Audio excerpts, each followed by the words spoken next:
du Mzab sont réputés sur tout le territoire algérien pour la très grande qualité de leur travail qui est assez original. Il s'agit en effet de l'incrustation de fils d'argent ou de cuivre, de laiton de différentes couleurs à l'intérieur du métal, alors qu'ailleurs en Algérie on ne fait que des plateaux en cuivre repoussé, c'est-à-dire sculptés. Reste surtout le travail de la laine et du tapis, qui est réalisé par les femmes, que l'on ne voit encore pas là.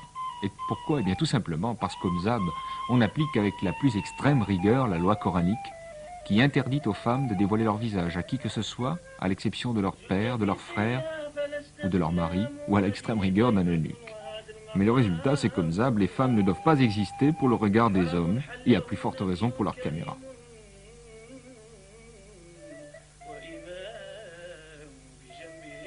Le tapis du Mzab est un tapis berbère qui est travaillé à point noué et selon des motifs géométriques qui allient l'ancien et le moderne, et dont les motifs varient d'une ville à l'autre. Ici, le motif de Gardaïa, et là, le motif de Beni Yezguen. Chaque ville a un motif ou un jeu de motifs, avec quelquefois une symbolique assez moderne, comme celle de la valise.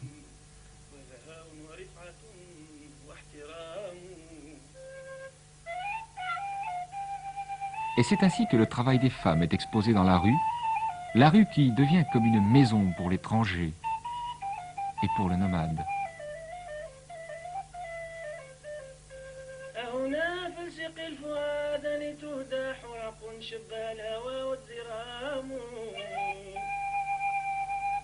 Devant les portes, de temps en temps, pend une outre en peau de chèvre. Chaque passant peut s'y désaltérer.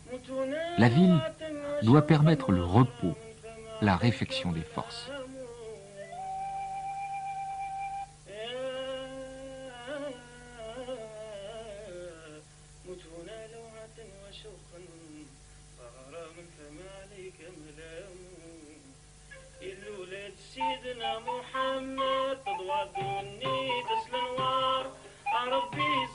Dans la ville, tout doit exister en harmonie.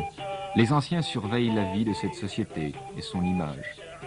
Ils promènent sur leur ville le regard de l'homme apaisé, mais ce sont eux qui gouvernent la cité, l'agencement des êtres et des choses. Ce sont eux, les shirks, les azabas, qui donnent les principes de gouvernement, qui étudient l'histoire ou l'actualité pour en tirer les jugements de tous les jours. Et tout cela sous l'éclairage vigilant de la religion, d'un islam rigoureux, car de même que la mosquée domine la ville, les religieux dominent la vie profane. Et de tout temps, ont joué un très grand rôle dans l'histoire du pays.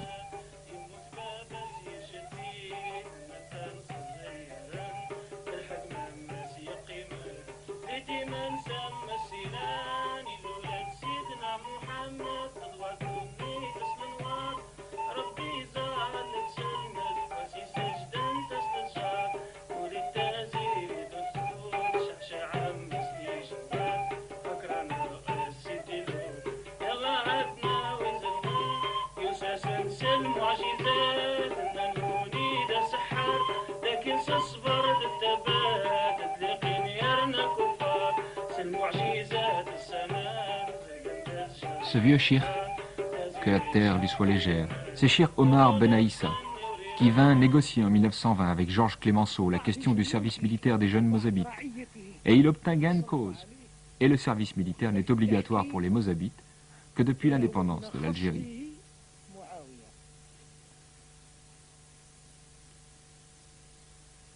Cheikh Bayoud, haute figure de la société mozabite, aime en raconter l'histoire. Rappelons, dit-il, que l'imam Ali était le beau-frère du prophète et qu'il a perdu sa place de chef de l'islam en cédant à la force du prince de Syrie, Muawiyah. Abdallah Ben Ibad n'a pas apprécié cette soumission. Il s'est retiré et il a fondé l'ibadisme. Depuis Abdallah Ben Ibad, notre fraction a mis en pratique la démocratie et l'égalité. Chez nous, selon la loi, personne n'est désigné. Ni droit divin, ni filiation. L'élection est démocratique et seul compte le mérite et la valeur de l'homme. من الإباضية في عام 100 في القرن الأول، ورثوا هذا العلم وهذه القواعد الشرعية وهذه الطريقة في الاستنباط، ورثوها عن علمائهم، ابن خلف عن سلف، تلميذ عن أستاذ، إلى اليوم في الإباضية اليوم متمسكين بهذه الفكرة، فكرتهم تحررية من جهة الإمامة، الحكم في الدولة. Jadis, tout dans la cité était subordonné à la décision souveraine du conseil de la mosquée, la halqa des Azaba, véritable pouvoir législatif d'une république théocratique. Aujourd'hui, cette puissance a disparu, mais tous les soirs, la halqa des Azaba se réunit avec les hommes de la ville pour réciter les sourates du Coran sur le toit de la mosquée.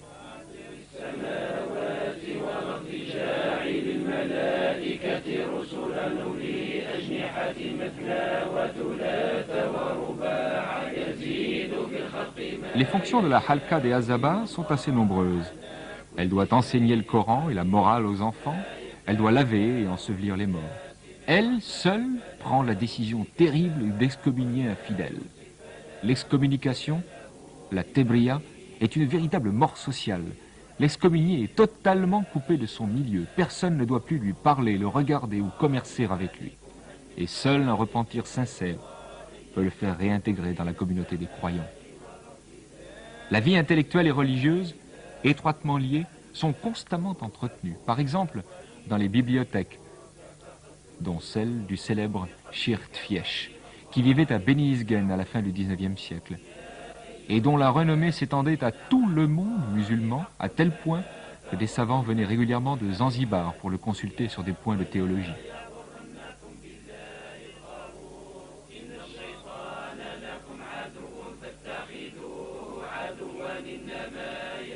Cette bibliothèque recèle des centaines et des centaines de manuscrits rarissimes dans le Qamus Sharia, le traité de droit musulman, en 90 volumes.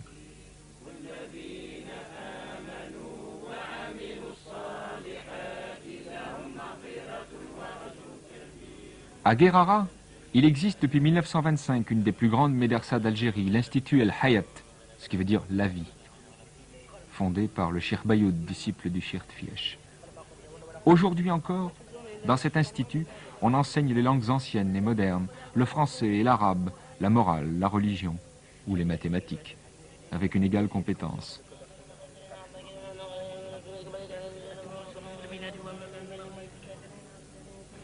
Même en été, les étudiants du Mzab viennent se recycler dans les médersas. Mais la base des études reste l'apprentissage systématique du Coran que tout mozabite se doit de réciter par cœur, témoin cet élève qui passe son examen de fin d'études et qui récite le Coran tout entier en 8 heures d'affilée.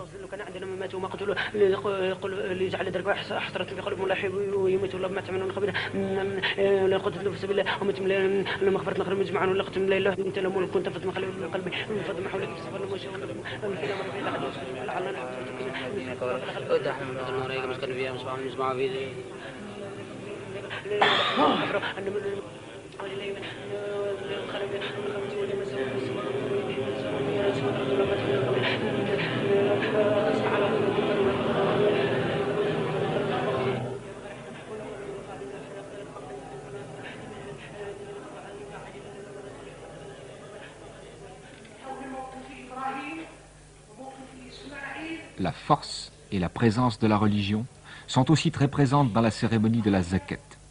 La zakat, c'est la dîme, le véritable impôt qui est mentionné dans le Coran et qu'il faut acquitter chaque semaine. Une fois redistribué, il doit permettre à toute famille pauvre de survivre d'un vendredi sur l'autre. La plus grande zakat, c'est celle que l'on acquitte le vendredi qui suit l'Aïd al-Kibir. C'est l'occasion de grandes cérémonies religieuses qui se déroulent à l'intérieur des mosquées. Tous les croyants sont tenus d'apporter du bon couscous et du mouton. La force de la vie sociale, qui s'exprime une fois de plus au sein de la mosquée, est ainsi vivifiée, car la doctrine ibadite est très rigoureuse à ce sujet. La foi seule ne suffit pas. Il faut que celle-ci s'exprime par les œuvres terrestres, par une tendance à la redistribution des revenus. L'abandon des pauvres ou des vieillards est un crime que personne n'oserait commettre sans s'exposer à la terrible excommunication, la tébria.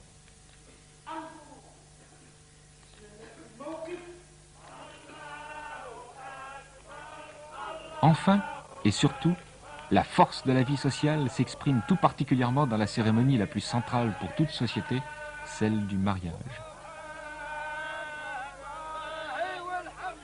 Après beaucoup de patience et d'innombrables verres de thé bu en compagnie des Mozabites, au fil des mois, un jour, un chef de famille, un vieux shir, me dit, voilà, demain, il y a un jeune homme qui s'appelle Ahmed Farsous, et qui va se marier à Melika. Tu pourras venir avec tes caméras.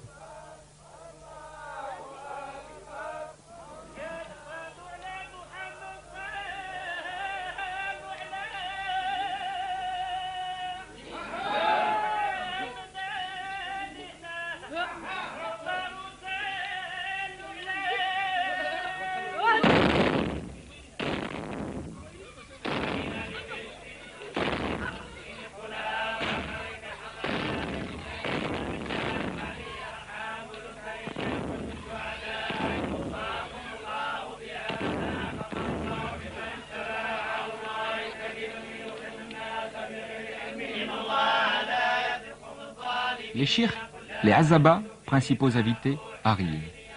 Tout le monde pénètre dans la maison de fraction, c'est-à-dire la maison qui appartient à la tribu, qui lui sert de lieu de festivité et de réunion.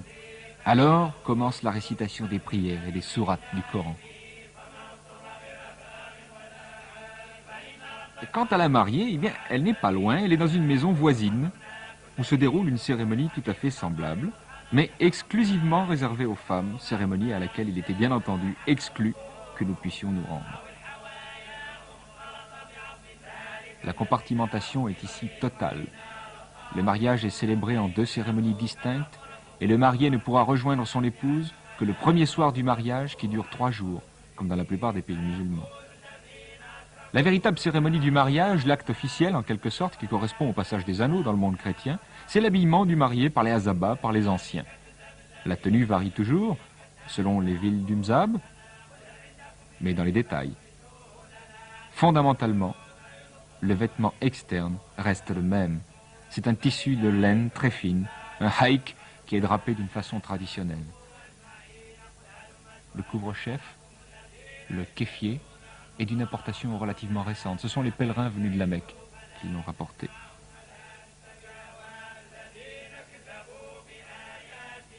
Quand on assiste à un mariage mozabite, on est toujours frappé par la sévérité de la cérémonie.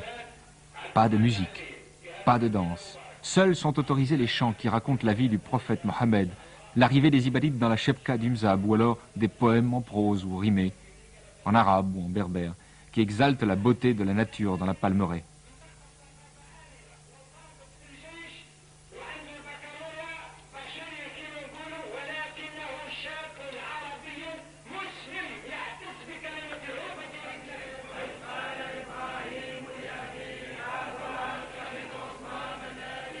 Quelquefois, plusieurs mariages sont célébrés en même temps. Et c'est tout simplement que, quand un jeune homme riche se marie, sa famille est tenue par le conseil des anciens de payer le mariage d'un ou de 2 jeunes gens plus pauvres. C'est là un des aspects très démocratiques de l'islam et de la société mozabite, qui est assez méconnu d'ailleurs. Entre autres aspects, la dot de la mariée est très faible, imposée par la mosquée, de sorte qu'un jeune homme pauvre puisse tout aussi bien l'épouser qu'un jeune homme riche.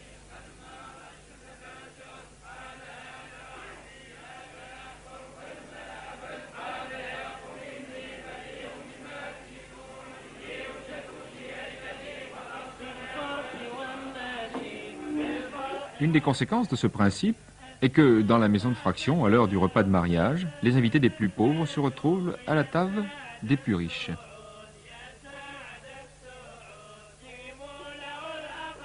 On mange par terre par groupe de 7 ou 8. Le repas est extrêmement simple et rapide. Du couscous, ou bien de la shorba, c'est-à-dire la soupe arabe traditionnelle, composée de blé cassé, de bons moutons, légumes, épices et d'un délicieux jus de citron. C'est excellent, surtout quand il fait chaud.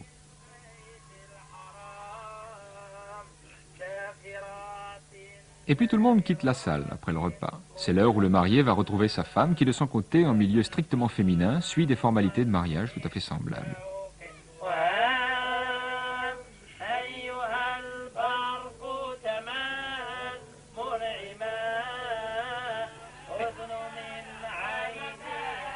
Le marié revient à la nuit tombée dans la maison de fraction avec un grand concours de chants religieux et entouré de tous ses amis. Il accomplit rituellement le tour du pâté de maison où se trouve la maison de fraction pour que tout le monde dans la ville soit bien au courant de ce qui se passe. Cette petite cérémonie de mise au courant du public, toute symbolique, je trouve un pendant dans le monde chrétien, c'est la publication des bans qui permet à tout un chacun d'être informé de ce qui se passe dans la paroisse.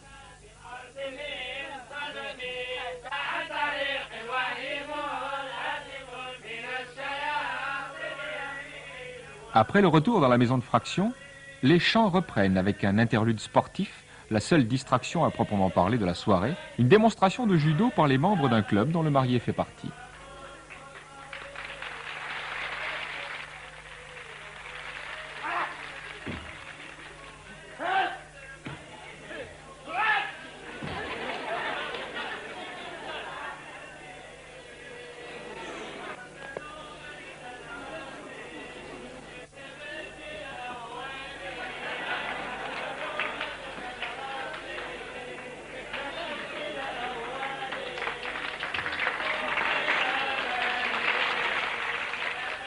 Et c'est ainsi qu'on se marie au Mzab. Selon les villes, qu'on soit à Benizgen, Melika, Bounoura ou ailleurs, la tenue vestimentaire, la procédure change, mais les grands thèmes restent.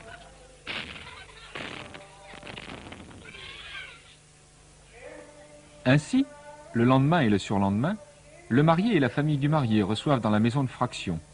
Habillé en grande tenue de cérémonie, le marié est entouré par ses vizirs, qui sont des sortes de ministres garçons d'honneur, qui sont là pour le servir, pour être aux petits soins pour lui. Des amis de son père viennent lui donner des conseils sur la vie, sur l'existence, sur la morale, la religion. On parle de tout et de rien. C'est là, entre autres, que j'ai éprouvé une de mes plus grandes surprises au Mzab. Il y avait là un vieux shirk vénérable qui semblait uniquement tourné vers l'esprit et la religion. Et puis, au cours de la conversation, mine de rien, il me demanda ce qu'il en était de l'opération publique d'achat de BSN sur Saint-Gobain, à l'époque où c'était le grand thème économique à la mode. Eh bien, tout simplement, le vieux shirk avait des actions de Saint-Gobain et il suivait tout cela avec beaucoup de passion. Et c'est comme cela, le Mzab. C'est ce mélange constant entre la tradition et le présent.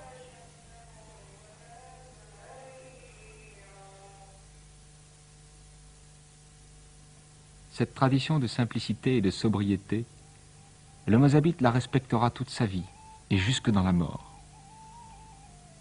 Au Mzab, les morts sont disposés à même le sol. Mais les cimetières sont tous à flanc de colline, pour qu'aucune crue de l'Oued ne puisse jamais porter atteinte à la tranquillité des sépultures.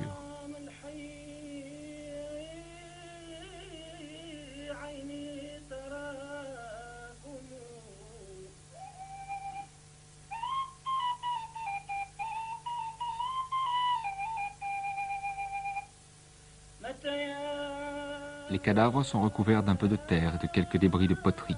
Débris de poterie qui sont probablement les derniers restes des traditions funéraires de Carthage, dont l'influence sur toute l'Afrique du Nord et dans tous les domaines a été si forte pendant des siècles.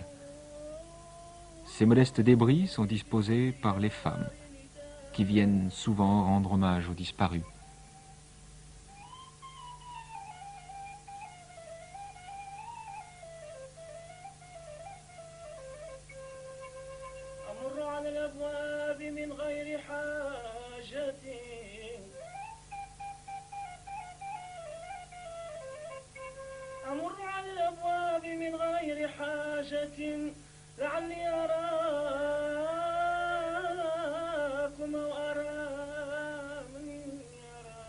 Mais le lien parfait entre la vie et la mort, entre le désert des origines et le patrimoine acquis patiemment au fil des siècles, le modèle et le moule de l'existence tiennent tout entier dans l'architecture et dans l'urbanisme du Mzab.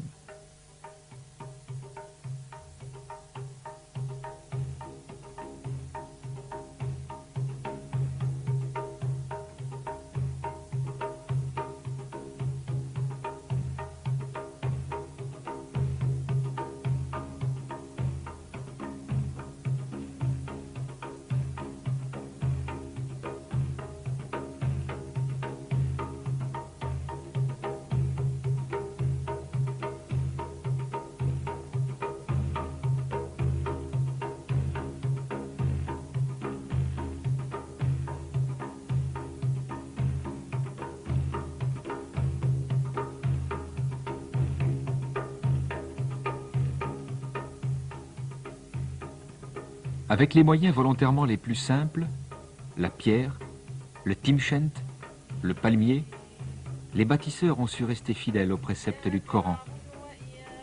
Fuyant leur orgueilleuse capitale de Tiaret, détruite au Xe siècle par les califes fatimides, abandonnant Isedraten, la ville aux 50 000 palmiers, assiégée, brûlée, rasée, ce peuple a compris que son destin était dans la fuite au désert, dans l'abandon de toute ostentation, dans l'économie des moyens, l'intelligence du terrain, l'intelligence des formes. La beauté leur fut donnée, en plus, par miracle.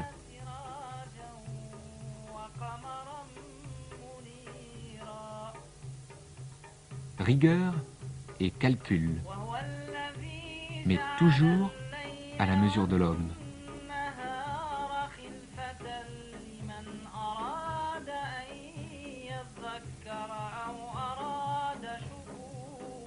Les arcades du Mzab sont toutes différentes puisque c'est la palme qui en fournit le coffrage et qu'on n'a jamais vu deux palmes de même courbure.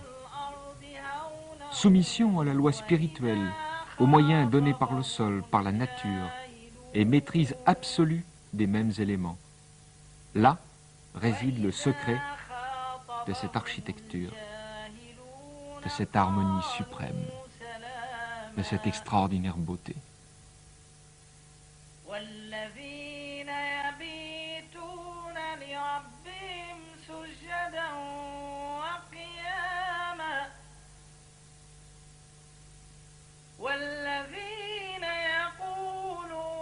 À l'abri de murailles épaisses, qui sont de véritables boucliers naturels contre la chaleur et contre la lumière, la vie sociale, la vie collective enfin, aboutit à une cité enchevêtrée où les rues canalisent les hommes, comme ceux-ci avaient su le faire pour l'eau. De la circulation la plus forte vers la circulation la plus restreinte. De la vie collective, le souk, la mosquée, la rue principale, vers la ruelle et enfin la maison, pilier de la société mozabite, refuge de la vie sociale, privée, familiale. Car ici, la vie privée est sacrée. La maison mozabite est une maison à étages et terrasses qui est vissée autour d'un patio central, puits d'air et de lumière. Pas de meubles, absolument aucun meuble, si ce n'est ceux que le maçon a moulés de sa main autrefois dans le plâtre, comme cette très vieille cheminée du XVIe siècle, à la fois si moderne et si ancienne, et si pure, de cette étagère, et comme on y revient aujourd'hui à cette architecture.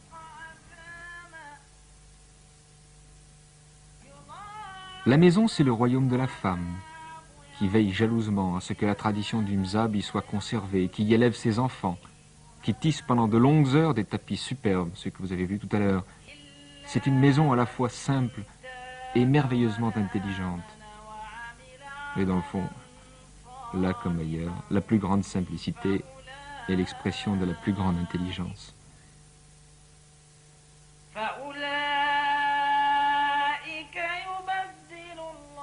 Dans cette maison, tout y est vie et tout y concourt à la vie. On construit autour d'un palmier plutôt que d'avoir à le détruire.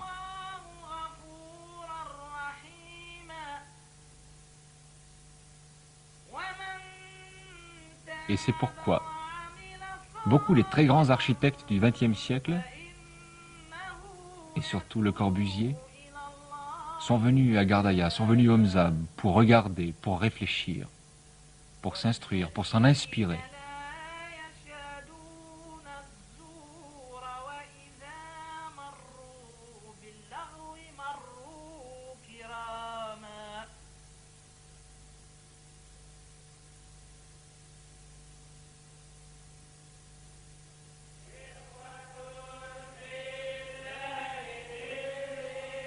Sidi Boukdema dans Gardaïa l'ancienne.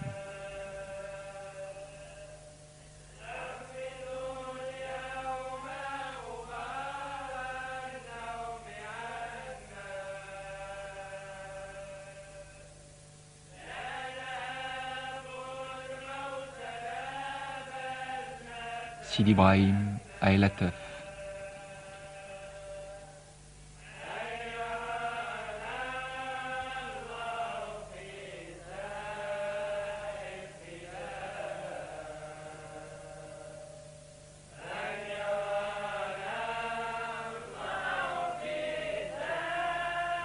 le rythme tranquille de la mosquée de Melika.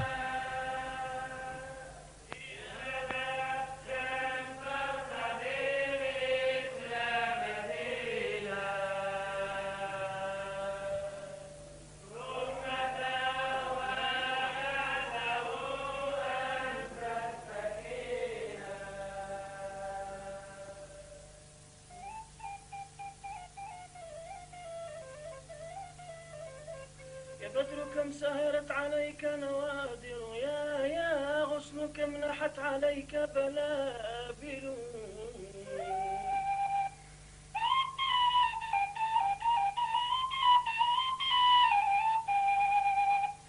البدر يكمل كل شهر مرة. Sidi Ibrahim, dont on sait que le Corbusier s'est inspiré pour construire la chapelle de Ronchamp que tous les architectes connaissent bien.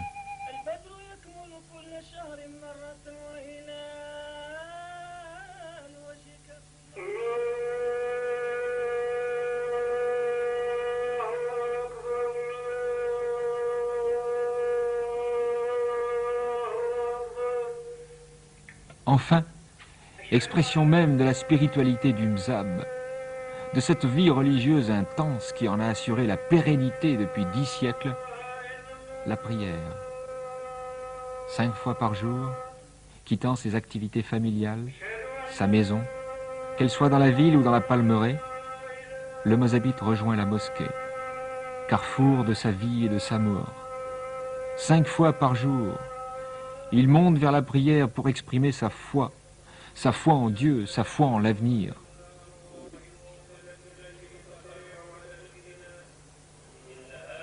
Quoi de plus simple que 5 prières par jour depuis 10 siècles? Et pourtant, là seulement se trouve le secret de la réussite de cette société et le secret de son avenir. La religion conçue comme une force et comme un ciment social.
إنها عليم وصفة في عمل مبتلى